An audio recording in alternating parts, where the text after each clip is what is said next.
Hello बच्चों, कैसे हैं आप सब।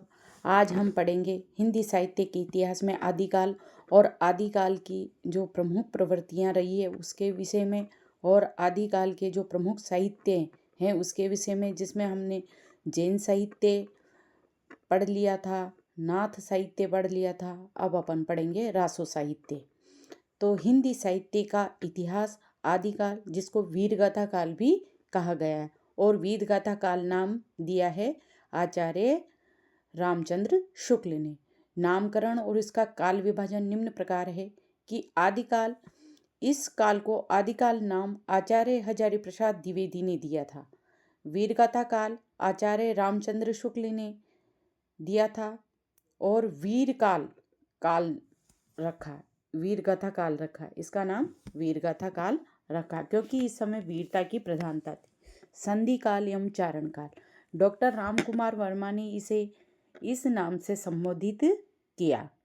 आदिकाल की प्रमुख प्रवृत्तियां या विशेषताएं निम्न प्रकार है। आश्रयदाताओं की प्रशंसा, कवि अपने राजाओं की बढ़ा चढ़ाकर प्रशंसा करते थे। युद्धों का सजीव वर्णन, कवियों ने युद्धों का ऐसा वर्णन किया है मानो वे स्वयं वहां मौजूद हो। मतलब इन्होंने जो प्रवृत्तियां रही वह राजाओं की अतिशयोक्तिपूर्ण प्रशंसा करी और इस प्रकार से जीवंत प्रशंसा करी कि जैसे खुद वहां मौजूद हो। वीर और श्रृंगार रस की प्रधानता है। इन काव्यों में वीर रस की और श्रृंगार रस की प्रधानता है, और इसमें श्रृंगार रस का भी सुंदर प्रयोग हुआ है। रासो साहित्य में ऐतिहासिकता का अभाव है। तथ्यों और संवत वर्षों में अक्सर मतभेद मिलते हैं। इनके जो प्रमुख रचनाएं हैं और इसके जो प्रमुख कवि हैं वो निम्न प्रकार है। इसके सर्वश्रेष्ठ प्रमुख कवि हैं पृथ्वीराज रासो, और इसके रचयिता हैं चंद्रवरदाई। इसे हिंदी का प्रथम महाकाव्य माना जाता है। परमाल रासो जगनिक द्वारा रचित इसे आलाखंड के नाम से भी जाना जाता है। पृथ्वीराज रासो के रचयिता तो चंद्रवरदाई हैं और इसको प्रथम महाकाव्य माना जाता है। और जो परमाल रासो है इसके रचयिता है जगनिक हैं और इसे आलाखंड के नाम से भी जाना जाता है। जो बिसलदेव रासो है वह नरपति नाहल्ला की रचनाएं जो मुख्य रूप से श्रृंगार रस पर आधारित है। फिर सिद्ध और नाथ साहित्य भी लिखा गया आदिकाल में। जो सिद्ध साहित्य, सिद्धों की संख्या 84 मानी गई है, जिसमें सरहपा को प्रथम सिद्ध माना गया है। नाथ साहित्य, इनमें नाथों की संख्या 9 है, जो गोरखनाथ इसके प्रवर्तक माने जाते हैं। सिद्ध 84 और 9 नाथ माने गए हैं। जैन साहित्य में जैन कवियों ने रास ग्रंथों की रचना की जो धार्मिक उपदेशों और नीति पर आधारित थे। इसके महत्वपूर्ण बिंदु जो परीक्षा की दृष्टि से अति महत्वपूर्ण है, तो इसके विषय में जाने। किस काल की भाषा पर अपभ्रंश का प्रभाव स्पष्ट रूप से दिखाई देता है। आदिकाल की जो भाषाएं है उस पर किसका अपभ्रंश का स्पष्ट प्रभाव देखने को मिलता है। आदिकाल में डिंगल और पिंगल शैलियों का सबसे अधिक प्रयोग हुआ है। निश्चित रूप से मैंने ये जो संक्षिप्त है इतिहास इसको किया है काल विभाजन एवं नामकरण। इसका जो काल विभाजन है वो निम्न प्रकार के। हिंदी साहित्य के प्रथम काल को विद्वानों ने भिन्न भिन्न नामों से पुकारा है। आज आदिकाल आचार्य हजारी प्रसाद द्विवेदी ये नाम सर्वाधिक प्रचलित है। जो आदिकाल है जो हजारी प्रसाद द्विवेदी द्वारा दिया गया है ये सर्वाधिक प्रचलित है, और हम सब आज तक आदिकाल को ही सर्वमान्य मानते आए हैं। वीरगाथा काल है जो आचार्य रामचंद्र शुक्ल ने दिया है। ये प्रधान प्रवृत्ति के आधार पर इन्होंने इसका वीरगाथा काल नामकरण रखा है आदिकाल का। सिद्ध सामंत काल है राहुल सांकृत्यायन ने दिया है। संधि काल एवं चारण काल डॉक्टर रामकुमार वर्मा ने दिया है। और बीज वपन काल आचार्य महावीर प्रसाद ने दिया है। आचार्य महावीर प्रसाद द्विवेदी ने बीज वपन काल दिया है। आदिकाल की प्रमुख विशेषताएं निम्न प्रकार के हैं या प्रवृत्तियां निम्न प्रकार की हैं कि युद्धों का सजीव वर्णन। इस काल के कवि केवल कलम के धनी नहीं थे बल्कि युद्ध के मैदान में भी भाग लेते थे, इसलिए उनके वर्णन बहुत ही यथार्थ और प्रभावशाली हैं। आश्रयदाताओं की अतिशयोक्तिपूर्ण प्रशंसा यानी अत्यधिक प्रशंसा करी है इन्होंने। दरबारी कवि अपने राजाओं को प्रसन्न करने के लिए उनकी वीरता का बड़ा चढ़ाकर वर्णन करते थे। इसमें राष्ट्रीयता का अभाव देखने को मिलता है, यानी आदिकाल में राष्ट्रीयता का अभाव देखने का मिलता है। उस समय राष्ट्र का अर्थ पूरा भारत न होकर केवल अपनी रियासत या राज्य तक सीमित था। इसमें वीर रस और श्रृंगार रस की प्रधानता है। युद्धों के कारण वीर रस और राजाओं के व्यक्तिगत जीवन के कारण श्रृंगार रस प्रमुख थे। ऐतिहासिकता में संदेह है कि इनकी रचनाओं और तथ्यों और तिथियों, जो इनकी डेट से और रचनाओं में जो तथ्य दिए गए हैं उनमें अक्सर मतभेद पाया जाता है। इनकी रचनाओं में और जो तथ्य है उसमें डिफरेंसेस है। इसके जो प्रमुख कवि और उनकी रचनाएं निम्न प्रकार है। जो प्रसिद्ध रचनाएं हैं, जो चंद्र बरदाई है, उनकी प्रसिद्ध रचनाएं पृथ्वीराज रासो। इसे हिंदी का प्रथम महाकाव्य माना जाता है। नरपति नाहला ने लिखा है बिसल देव रासो। यह मुख्य रूप से एक विरह काव्य है, तो इसको भी नोट करें कि मुख्य रूप से बिसल देवरासो कौन सा काव्य है, तो वह है विरह काव्य, और इसके रचयिता है नरपति नाहला। जगनिक ने लिखा परमाल रासो, जिसे आलाखंड के नाम से भी जानते हैं। यह जन जन में प्रसिद्ध वीर गीत है। दलपति विजय खुमान रासो चित्तौड़ के शासकों का वर्णन है। दलपति विजय ने खुमान रासो लिखा जिसमें चित्तौड़ के राजाओं का वर्णन है। विद्यापति ने पदावली, कीर्तिलता, कीर्ति पताका आदि रचनाएं लिखी। इन्हें मैथिली कोकिल के नाम से भी जानते। धार्मिक और अन्य साहित्य लिखा।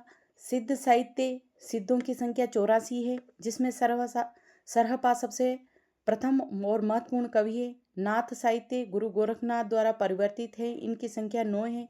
इन्होंने हठ योग पर बल दिया था। जैन साहित्य, इनमें धर्म प्रचार हेतु रास ग्रंथों की रचना की थी। भाषा और शैली कैसी है आदिकाल की, तो डिंगल शैली है, जब अपभ्रंश में राजस्थानी भाषा का मिश्रण होता है। अपभ्रंश भाषा में राजस्थानी का मिश्रण होता है और इनकी जो शब्दावली है वो कठोर है, तो वह शैली होती है डिंगल शैली। और पिंगल शैली में जब अपभ्रंश में ब्रज भाषा, ब्रज का मतलब ही मीठा है ना, ब्रज की भाषा का मिश्रण होता है और इनकी जो शब्दावली है वो है कोमल शब्दावली, उसको पिंगल शैली कहा जाता है। महत्वपूर्ण बिंदु देखें कि आदिकाल की जो समय सीमा आचार्य शुक्ल के अनुसार 1050 से 1375 मानी जाती है। विक्रम संवत है ये। अमीर खुसरो को आदिकाल में खड़ी बोली का प्रथम कवि माना जाता है। अमीर खुसरो को आदिकाल में खड़ी बोली का प्रथम कवि माना जाता है। तो यहाँ से प्रश्न बनता है कि अमीर खुसरो को आदिकाल का कौन सा कवि माना जाता है, या आदिकाल में खड़ी बोली का प्रथम कवि कौन है, तो वह है अमीर खुसरो। हिंदी साहित्य, आदिकाल रासो साहित्य एवं लौकिक काव्य। रासो साहित्य का अर्थ, उत्पत्ति और विशेषताएं। रासो शब्द की उत्पत्ति विद्वानों ने इस शब्द को लेकर बहुत मतभेद है। रासो शब्द की उत्पत्ति को लेकर विद्वानों में विभिन्न प्रकार के मतभेद है, जिसे आप ऐसे याद कर सकते हैं कि गारसा दत्त तासी ने इसे राजसूय से बना माना है। गारसा दत्त तासी ने इसे राजसूय से बना माना है। आचार्य रामचंद्र शुक्ल ने बिसल देव रासो के आधार पर इसकी उत्पत्ति रसायन शब्द से मानी है। तो गारसा दत्त तासी ने इसे राजसूय से माना है। शुक्ल ने इसे बिसल देव रासो के आधार पर इसकी उत्पत्ति रसायन शब्द से मानी। आचार्य हजारी प्रसाद द्विवेदी का मत सर्वमान्य है और इन्होंने रासक शब्द से उत्पन्न माना है रासो शब्द को। रासो साहित्य की जो प्रमुख विशेषताएं वो निम्न प्रकार है। इसमें ऐतिहासिकता का अभाव देखने को मिलता है। इन ग्रंथों में इतिहास की और कल्पना का अद्भुत समन्वय है, लेकिन प्रामाणिकता संदिग्ध है, मतलब प्रामाणिक नहीं माना जा सकता। रस, इसमें मुख्य रूप से वीर रस की प्रधानता है और श्रृंगार रस इसका सहयोगी है। मुख्य रूप से जो रस है वो वीर रस है और इसका सहयोगी रस श्रृंगार रस है। संकुचित राष्ट्रीयता की भावनाएं यहाँ राष्ट्र का अर्थ केवल अपने राज्य रियासत तक सीमित था। संपूर्ण भारत की राष्ट्रीय चेतना का अभाव था। भाषा शैली इसकी है युद्धों के सजीव चित्रण के लिए डिंगल शैली यानी अपभ्रंश प्लस राजस्थानी, और प्रेम और श्रृंगार वर्णन के लिए पिंगल शैली अपभ्रंश प्लस ब्रज भाषा का प्रयोग किया गया है। जो अपभ्रंश प्लस राजस्थानी जो डिंगल शैली है वह कठोर शब्दावली से युक्त है, और जो पिंगल शैली है जिसमें अपभ्रंश प्लस ब्रजभाषा का समन्वय है वह है पिंगल शैली, जिसमें कोमल शब्दावली का प्रयोग किया गया है। प्रमुख रासो ग्रंथ और उनके रचनाकार। पृथ्वीराज रासो लिखा है चंदरबरदाई ने। आचार्य शुक्ल के अनुसार चंदरबरदाई हिंदी के प्रथम महाकवि हैं और यही हिंदी का प्रथम महाकाव्य है। तो आचार्य रामचंद्र शुक्ल ने इसे कोट किया है, और परीक्षा की दृष्टि से ये जो उनका कोट है वो अति महत्वपूर्ण है। तो लिखें, आप इसको अच्छे से रट लें, याद कर लें कि आचार्य शुक्ल के अनुसार चंदरबरदाई हिंदी के पहले महाकवि है और हिंदी का प्रथम महाकाव्य पृथ्वीराज रासो है। इसे अध्याय को समय कहा गया है। इसमें अध्याय है उसको समय कहा गया है, और जो समय है, कुल समय कितने हैं इसमें 69 यानी 69 समय या अध्याय है। इस ग्रंथ में 68 प्रकार के छंदों का प्रयोग हुआ है, इसलिए इसे छंदों का अजायब घर कहा जाता है। किसे? पृथ्वीराज रासो को। छप्पई चंदरबरदाई का सबसे प्रिय छंद है। महत्वपूर्ण कथन निम्न प्रकार है कि डॉक्टर शिव सिंह सेंगर ने चंद को यानी कौन से चंद? चंदरबरदाई को छप्पई छंद का राजा और प्रोफेसर नामवर सिंह ने छंदों का राजा कहा है। यानी डॉक्टर शिव सिंह सेंगर ने चंदरबरदाई को कहा है छप्पई छंद का राजा, और प्रोफेसर नामवर सिंह ने छंदों का राजा कहा है चंदरबरदाई को, जिन्होंने पृथ्वीराज रासो लिखा। दूसरा सबसे महत्वपूर्ण काव्य है बिसलदेव रासो, जिसके रचनाकार है नरपति नाहलह। यह ग्रंथ वीर गीत परंपरा का सबसे प्राचीन और गैर मुक्तक काव्य है। इसके जो नायक हैं बिसलदेव रासो के, वो अजमेर के चौहान शासक विग्रहराज चतुर्थ बिसलदेव, नायिका मालवा के राजा परमार राजा भोज की पुत्री राजमती के विषय में लिखा गया है। यह मुख्य रूप से ये एक वियोग श्रृंगार यानी विरह काव्य है। राजमती हिंदी साहित्य की प्रथम प्रोषित पतिका नायिका मानी जाती है। प्रोषित पतिका यानी जिसका पति विदेश चला गया हो और उसके विरह में काव्य की रचना की गई हो, यह प्रोषित पतिका नायिका उसे कहते हैं जिसका पति बाहर या विदेश में चला गया हो। डॉक्टर बच्चन सिंह का कथन है कि समूचे मध्य युग में जबान की इतनी तेज और मन की इतनी खरी दूसरी नायिका नहीं मिलती। इसको भी आप अति महत्वपूर्ण लगाइए कि डॉक्टर बच्चन सिंह का कथन है समूचे मध्य युग में जबान की इतनी तेज और मन की इतनी खरी दूसरी नायिका नहीं मिलती। तीसरा रासो है परमाल रासो, जिसे आलाखंड के नाम से भी जानते हैं, और इसके रचयिता है जगनिक। 13वीं सदी की रचना मूलतः मौखिक लोक गाथाओं पर आधारित है, यानी मौखिक रूप से गाया जाता था, इस पर आधारित है। इसमें महोबा के राजा परमर्दी देव के 2 वीर सेनापति आला और उदल की वीरता का शानदार वर्णन मिलता है। इसे सबसे पहले 1865 ईस्वी में फर्रुखाबाद के कलेक्टर जो चार्ल्स इलियट ने लिपिबद्ध करवाया था। यानी परमाल रासो या आलाखंड को सबसे पहले लिपिबद्ध किसने करवाया? तो सबसे चार्ल्स इलियट ने करवाया, जो कहाँ के कलेक्टर थे? फर्रुखाबाद के। और कब करवाया? 1865 में। तो आप इसको भी याद रखें, इस महत्वपूर्ण तथ्य को याद रखें। हम्मीर रासो हैं जिन्हें सारंगधर भी हम्मीर रासो लिखा है सारंगधर ने। आचार्य शुक्ल ने इस ग्रंथ को अपभ्रंश परंपरा का अंतिम ग्रंथ माना है, और यह ग्रंथ मूल रूप से अप्राप्य है, मतलब इसको प्राप्त नहीं किया जा सका है, मतलब मिला नहीं है ये। पृथ्वीराज रासो की प्रामाणिकता पर विवाद निम्न प्रकार है। पृथ्वीराज रासो को लेकर विद्वानों के 3 अलग अलग गुट हैं। अप्रामाणिक मानने वाले हैं, जिसमें सबसे पहले डॉक्टर वूलर ने इसे जाली माना। तो जाली ग्रंथ किसने माना? पृथ्वीराज रासो को जाली ग्रंथ सबसे पहले किसने माना? वो माना है डॉक्टर वूलर ने। इसमें डॉक्टर वूलर है, आचार्य शुक्ल हैं, गौरीशंकर हीरा चंद ओझा हैं और रामकुमार वर्मा हैं। और इसको प्रमाणिक मानने वाले हैं श्याम सुंदर दास है, कर्नल टोड हैं, कर्नल जेम्स टोड की बात हो रही है, मिश्र बंधु हैं और मोहनलाल विष्णुलाल पंड्या भी है। अर्ध प्रमाणिक मानने वाले यानी आधा प्रमाणिक और आधा काल्पनिक मानने वाले हैं, यही मत सर्वाधिक मान्य हैं, जिनमें मुनि जीन विजय हैं, हजारी प्रसाद द्विवेदी हैं, डॉक्टर दशरथ शर्मा है और सुनीति कुमार चटर्जी हैं। आदिकाल का लौकिक साहित्य एवं अन्य महत्वपूर्ण साहित्य। आदिकाल का जो लौकिक साहित्य है और उसके जो महत्वपूर्ण अन्य साहित्य हैं उसके विषय में चर्चा करेंगे। राहुल वेल जो रचना है वो रोड़ा कवि की रचना है। जो राहुल वेल है वो रोड़ा कवि की रचना है और 10वीं सदी की ये रचना मालवा के धार के शिलाखंडों पर उकेरी गई है। कहाँ पर? मालवा के धार के शिलाखंडों पर उकेरी गई है, यानी शिला पर अंकित है, पत्थर पर उकेरी गई है। ये एक चंपू काव्य है जो गद्य पद्य। चंपू काव्य किसे कहते हैं? जिसमें गद्य और पद्य का मिश्रण होता है उसे चंपू काव्य कहते हैं। तो ये चंपू काव्य है राहुल वेल, जिसके रचनाकार है रोड़ा कवि और ये 10वीं सदी की रचना है, जिसमें राहुल नामक नायिका का नक्षिक वर्णन है। जो राहुल नामक नायिका है उसका नक्षिक वर्णन है। राहुल वेल के रचनाकार है रोड़ा कवि और यह रचना शिला पर अंकित है और ये एक चंपू काव्य है।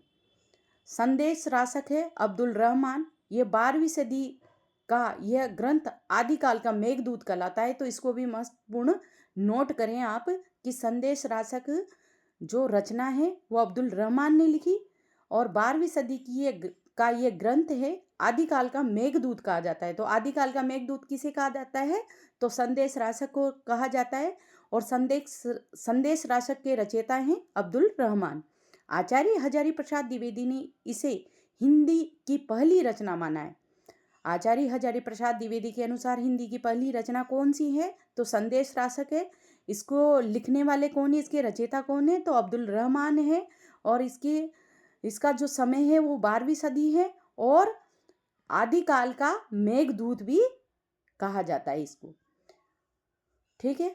फिर है ढोला मारूरा दुहा है, जिसके रचयिता कवि कल्लोल या कुशल लाभ है। और ये जो ढोला मारूरा दुहा है ये 11वीं सदी का ये राजस्थानी लोक भाषा का लोकप्रिय विरह काव्य है। इसमें नायक ढोला और नायिका मारवणी है।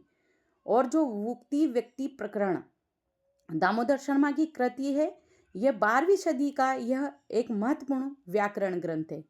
वर्ण रत्नाकर हैं वो ज्योतिश्वर ठाकुर की रचना है जो 14वीं सदी की रचना है और यह रचना मैथिली गद्य का प्रथम उदाहरण है।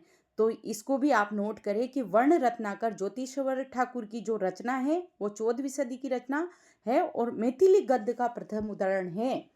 यानी मैथिली भाषा में जो गद्य लिखा गया वो पहली बार कहाँ मिलता है? वर्ण रत्नाकर में मिलता है और इसके रचयिता हैं ज्योतिश्वर ठाकुर। अमीर खुसरो जो खड़ी बोली के प्रथम कवि हैं। अमीर खुसरो हैं, इनको खड़ी बोली का प्रथम कवि होने का गौरव प्राप्त है और इनके बारे में अच्छे से समझें। इनका जन्म 1253 ईस्वी में उत्तर प्रदेश के एटा जिले के पटियाली गांव में हुआ। इनका वास्तविक जो नाम था वो यमीनुद्दीन अबुल हसन था। इनके जो गुरु थे वो निजामुद्दीन औलिया थे, जिन्हें खुसरो ने महबूब इलाही की उपाधि दी थी। अमीर खुसरो को हिंदी खड़ी बोली का प्रथम कवि माना जाता है। डॉक्टर रामकुमार वर्मा ने इन्हें अवधि का प्रथम कवि भी कहा है। अवधि का प्रथम कवि किसे कहा है? तो वह कहा है अमीर खुसरो को। और किसने कहा है? तो डॉक्टर रामकुमार वर्मा ने। साहित्य और कला में योगदान, इन्होंने 7 सुल्तानों का काल देखा। यानी अमीर खुसरो ने 7 सुल्तानों का काल देखा। यह पहेलियां, मुकरियों और दुख सुखने के लिए प्रसिद्ध है। कौन कौन है? अमीर खुसरो। यह पहेलियों, मुकरियों और दो सुखनों के लिए प्रसिद्ध है। संगीत में योगदान, भारतीय संगीत में तबला और सितार का आविष्कार खुसरो ने ही किया था और कव्वाली गायन की शुरुआत भी खुसरो के द्वारा ही की गई थी। खुसरो फारसी कविता का भारतीयकरण करने वाले पहले कवि थे। इनकी कविता का मुख्य उद्देश्य हास्य व मनोरंजन द्वारा हृदय को प्रसन्न रखना था। न रखना उनका पहला कार्य था। प्रसन्न रखना यानी हास्य और मनोरंजन के द्वारा हृदय को प्रसन्न रखना उनका पहला कार्य था। हिंदी साहित्य आदिकाल के विषय में विस्तृत अध्ययन है, तो एक दृष्टि में देख लें। पृथ्वीराज रासो, इसके रचयिता हैं चंद्रबरदाई और आचार्य शुक्ल के अनुसार ये हिंदी के प्रथम महाकवि हैं। इसका जो विभाजन है अध्यायों का वो समय या सर्ग में विभाजित किया गया है। इसमें 69 यानी 69 समय है। छंदों का प्रयोग किया गया है, जिसमें 68 प्रकार के छंदों का प्रयोग हुआ है, इसलिए इसे छंदों का अजायब घर भी कहा जाता है। यानी छंदों का अजायब घर किसे कहा जाता है? तो पृथ्वीराज रासो को छंदों का अजायब घर कहा जाता है। और इनका जो प्रिय छंद है चंद्रबरदाई का, वह है छप्पई, जिसमें रोला प्लस उल्लाला यानी रोला और उल्लाला को मिलाकर जो छंद बनता है वो छप्पई है, इसलिए इन्हें छप्पई का राजा भी कहा जाता है। विद्वानों के महत्वपूर्ण कथन निम्न प्रकार है कि प्रोफेसर नामवर सिंह ने चंद्रबरदाई को छंदों का राजा कहा जा सकता है। चंद्रबरदाई को छंदों का राजा कहा जा सकता है। शिव सिंह सेंगर ने छप्पई चंद को छप्पई छंद का राजा कहा है। माता प्रसाद गुप्त ने आकार प्रकार ही नहीं, वह उससे भी अधिक, इसलिए महाकाव्य है कि वह हमारे राष्ट्रीय आदर्शों का सच्चा प्रतिनिधित्व करते हैं। डॉक्टर बच्चन सिंह ने कहा है कि पृथ्वीराज रासो एक महाकाव्यात्मक राजनीतिक त्रासदी है। पृथ्वीराज रासो की प्रामाणिकता पर विवाद है। विद्वानों के विभिन्न मतभेद हैं इसमें। अप्रामाणिक मानने वाले या जाली ग्रंथ मानने वाले सबसे पहले तो हैं डॉक्टर वूलर। 1875 में पृथ्वीराज विजय के आधार पर डॉक्टर वूलर ने किसके आधार पर इसको जाली माना? पृथ्वीराज विजय के आधार पर 1875 में इसे जाली माना। और जाली मानने वाले दूसरे अन्य विद्वान हैं आचार्य शुक्ल हैं, गौरीशंकर हीराचंद ओझा हैं, डॉक्टर रामकुमार वर्मा हैं, कविराज श्यामल दास भी हैं। प्रमाणिक मानने वाले में हैं श्याम सुंदर दास हैं, कर्नल टोड हैं, मिश्र बंधु हैं, मोहनलाल विष्णुलाल पंड्या है। अर्ध प्रमाणिक मानने वाले जो सर्वाधिक मान्य मत है वो अर्ध प्रमाणिक मानने वाले का मत है, तो उसमें है डॉक्टर दशरथ शर्मा है, मुनि जीन विजय है, आचार्य हजारी प्रसाद द्विवेदी है, सुनीति कुमार चटर्जी। अन्य प्रमुख रासो ग्रंथ और उनकी विशेषताएं जो अपन ने देखी थी, उसमें है बिसलदेव रासो नरपति नाला द्वारा लिखा गया, जिसका रचना काल है 1212। ये 4 खंडों में विभाजित है और उसमें कुल 125 छंद हैं। इसकी जो विशेषता है, हिंदी रचनाओं में पहली बार 12 मासा वर्णन का साक्ष्य किसमें मिलता है? बिसलदेव रासो में। यह वीर गीत परंपरा का सबसे प्राचीन ग्रंथ है। इसमें नायिका राजमती को हिंदी साहित्य की प्रथम प्रोषित पत्रिका नायिका माना जाता है। दूसरा महत्वपूर्ण ग्रंथ है परमाल रासो, जिसे आलाखंड के नाम से भी जाना जाता है, और इसके रचनाकार है जगनिक है। यह मूलतः एक मौखिक लोकगाथा विकसनशील लोक गाथा काव्य है, यानी लोगों में गाई जाती है और धीरे धीरे एक दूसरे के माध्यम से पीढ़ियों में हस्तांतरित होती गई, तो ये विकसनशील लोक गाथा काव्य है। इसमें आला और उदल नामक 2 वीर सेनापतियों का वर्णन है। इसका जो प्रकाशन है वो 1865 में ईस्वी में फर्रुखाबाद के जो कलेक्टर थे चार्ल्स इलियट ने इसे लिपिबद्ध करवाया, और 1919 में श्याम सुंदर दास ने इसे नागरी प्रचारणी सभा से प्रकाशित करवाया था। इसकी जो प्रसिद्ध पंक्तियां हैं परमाल रासो की, उसमें है कि 12 बरस लोग कुकर जीवे, 13 बरस जिए सियार, और बरस 18 क्षत्रिय जिए, इसमें क्षत्रिय लिखा है, क्षत्रिय जिए आगे जीवन को धिक्कार। ये पंक्तियां प्रसिद्ध पंक्तियां परमाल रासो की है। हम्मी रासो, जिसके रचनाकार है सारंगधर, आचार्य शुक्ल के अनुसार यह अपभ्रंश की अंतिम रचना है और 14वीं सदी की रचना है। इसमें कुंडलिया छंद का प्रथम प्रयोग माना जाता है, यानी कुंडलिया छंद का प्रथम प्रयोग किस में माना जाता है? तो हम्मी रासों में। और कुंडलिया छंद का प्रथम प्रयोगकर्ता कौन है? तो वह है सारंगधर। आदिकाल का लौकिक एवं गद्य साहित्य, तो जो राउरवेल है रोड़ा कवि की रचना है और यह 10वीं सदी की है। यह मालवाधार के शिलाखंडों पर उकेरी गई एक शिलांकित रचना है। चंपू काव्य, जिसमें गद्य पद्य मिश्रित है और का प्राचीनतम उदाहरण है। इसमें 7 बोलियों के शब्द मिलते हैं। जो संदेश राशक है अब्दुल रहमान की रचना है और 12वीं सदी की रचना है। यह किसी मुस्लिम कवि द्वारा रचित पहला हिंदी ग्रंथ है। इसे आदिकाल का मेघदूत भी कहा जाता है। महत्वपूर्ण प्रश्न बनता है कि आदिकाल का मेघदूत किसे कहते हैं? तो वह संदेश राशक को, और इसके रचनाकार है अब्दुल रहमान। आचार्य हजारी प्रसाद द्विवेदी ने इसे हिंदी की पहली रचना माना है। ढोला मारूरा दुहा, जो कवि कल्लोल या कुशललाभ की रचना है, 11वीं सदी की रचना है। राजस्थानी लोक भाषा का प्रसिद्ध विरह काव्य है जिसमें नायक ढोला है, नायिका है मारवाणी। वसंत विलास है जिसको किसने लिखा पता नहीं है, वो है अज्ञात कवि हैं। इसमें 84 दोहों का एक ग्रंथ श्रृंगार और प्रकृति के सौंदर्य का बेहतरीन उदाहरण है। उक्ति व्यक्ति प्रकरण है दामोदर शर्मा का, जो 12वीं सदी की रचना है। यह राजकुमारों को स्थानीय भाषा सिखाने के लिए लिखा गया एक व्याकरण ग्रंथ है। यानी उक्ति व्यक्ति प्रकरण दामोदर शर्मा की रचना है और ये किस प्रकार का ग्रंथ है? व्याकरण ग्रंथ है।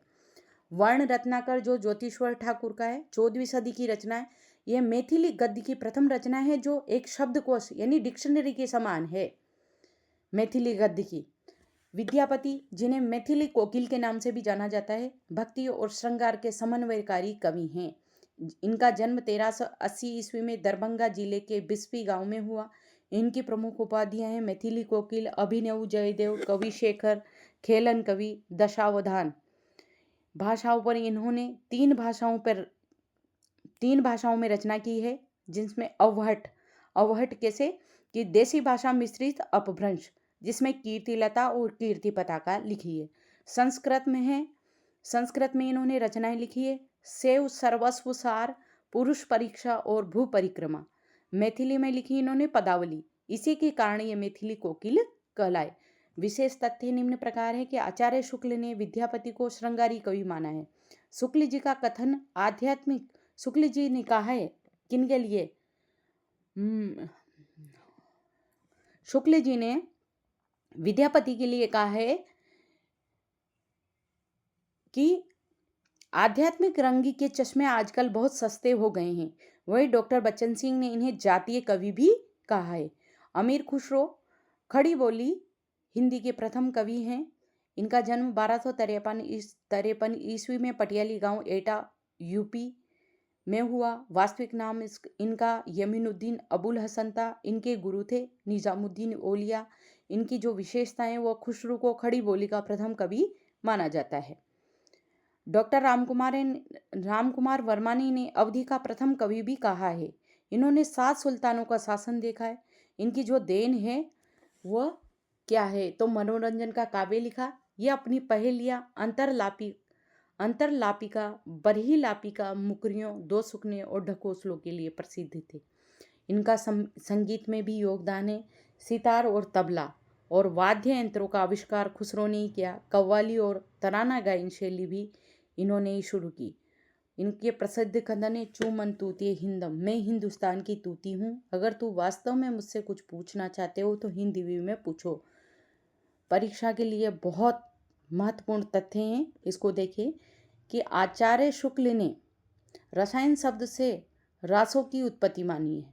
आचार्य शुक्ल ने रसायन शब्द से रासों की उत्पत्ति मानी है, जबकि हजारी प्रसाद द्विवेदी ने रासक से।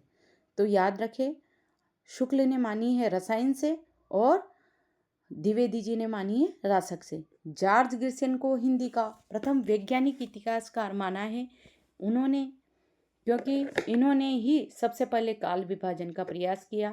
चंद्रधर शर्मा गुलेरी ने सबसे पहले पुरानी अपभ्रंश को पुरानी हिंदी कहा। सरापा को महासुखवाद का प्रवर्तक माना जाता है। मिश्र बंधु विनोद का सर्वाधिक उपयोग आचार्य रामचंद्र शुक्ल ने किया। हिंदी साहित्य की इतिहास आदिकाल, इसकी अर्थ तो रासो शब्द की उत्पत्ति गारसा तासी ने राजसूय से मानी है, आचार्य शुक्ल ने रसायन से मानी है, द्विवेदी जी ने रासक से मानी है और जो प्रमाणिक सर्वे है वो रासक शब्द है। रासो साहित्य की विशेषताएं अपन ने देखी कि वीर और श्रृंगार रस की प्रधानता है। युद्धों का वर्णन होने के कारण वीर रस और राजाओं के विवाह प्रेम प्रसंगों के कारण श्रृंगार रस मुख्य रूप से है। लेकिन सबसे ज़्यादा मुख्य रस तो वीर रस है और उसका जो सहयोगी रस है वो श्रृंगार रस है। युद्धों का सजीव चित्रण है। कवि केवल दरबार में नहीं रहते थे बल्कि युद्ध भूमि में भी जाते थे, इसलिए उनका वर्णन बहुत यथार्थ रियल है। ऐतिहासिकता का अभाव है। इन ग्रंथों में कल्पना अधिक और वास्तविक इतिहास कम है। तिथियां डेट्स में भी मतभेद है। इनकी जो तथ्य है और तिथियां हैं उसमें भी मतभेद है। संकुचित राष्ट्रीयता, उस समय राष्ट्र केवल अपना राज्य या रियासत था, संपूर्ण भारत नहीं। इनकी जो भाषा शैली है वो डिंगल शैली है। अपभ्रंश प्लस राजस्थानी वीर रस के कठोर वर्णन किया गया है इसमें। और जो पिंगल शैली है इसमें श्रृंगार रस की और प्रेम पूर्वक कविताएं की गई है और कोमल शब्दावली का प्रयोग किया गया है। प्रमुख रासव ग्रंथ हैं जो अपन ने देख लिए थे। और हिंदी की बारहमासा, हिंदी साहित्य में सबसे पहले बारहमासा 12 महीनों के विरह का वर्णन इसी ग्रंथ में मिलता है। राजमती को हिंदी की प्रथम प्रोषित पत्रिका नायिका माना जाता है। यह हो गया।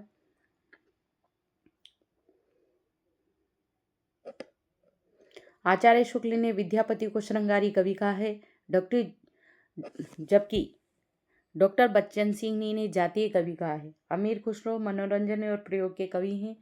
खुसरो को हिंदी खड़ी बोली का प्रथम कवि माना जाता है। इनका असली नाम यमीनुद्दीन अबुल हसन था। इनके गुरु का नाम निजामुद्दीन ओलिया था। इन्हें दिल्ली के 7 सुल्तानों का समय देखा।